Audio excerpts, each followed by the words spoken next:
मेरे देश के कानून के स्तंभ मेरे बाबा साहेब के सहारे हैं। मेरे देश के कानून के स्तंभ मेरे बाबा साहेब के सहारे हैं। इतिहास के पन्नों का सबसे सुनहरा नाम है मेरे बाबा साहेब बहुत प्यारे। इतिहास के पन्नों का सबसे सुनहरा नाम है मेरे बाबा साहेब बहुत प्यारे।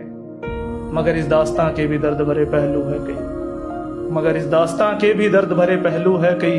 भीमराव ने गवाए माता पिता, एक के बाद एक बेटे और आखिर में प्राण प्रिय रमाबाई। भीमराव ने गवाए माता पिता, एक के बाद एक बेटे और आखिर में प्राण प्रिय रमाबाई। नानक चंद्र अट्टू लिखते हैं अपनी किताब में कि दर्द बहुत छिपाए बाबा साहेब ने मगर छिपाए छिपे नहीं। दर्द बहुत छिपाए बाबा साहेब ने मगर छिपाए छिपे नहीं। जख्म दिखे फिर आगरा के अधिवेशन में जब रो पड़े और बोले, मैंने मेरे समाज के लोगों को पढ़ने का, आगे बढ़ने का हर मौका दिया और मेरे समाज के पढ़े लिखे वर्ग के लोगों ने मुझे ही धोखा दिया। मैंने मेरे समाज के लोगों को पढ़ने का, आगे बढ़ने का हर मौका दिया और मेरे समाज के पढ़े लिखे वर्ग के लोगों ने मुझे ही धोखा दिया। और जितना गिरा जा सकता था उतने गिर गए लोग, जितना बिका जा सकता था उतने बिक गए लोग। चुनाव में बाबा साहेब को हराकर फिर उन्हें चौंका दिया। ओबीसी की जनगणना ना होने पर बाबा साहेब ने कानून मंत्री का पद भी त्यागा था।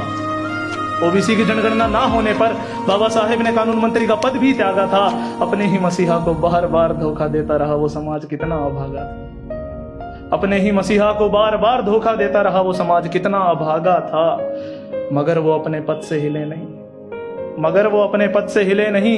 14 अक्टूबर 1956 अब बौद्ध धर्म अपनाने की तैयारी थी।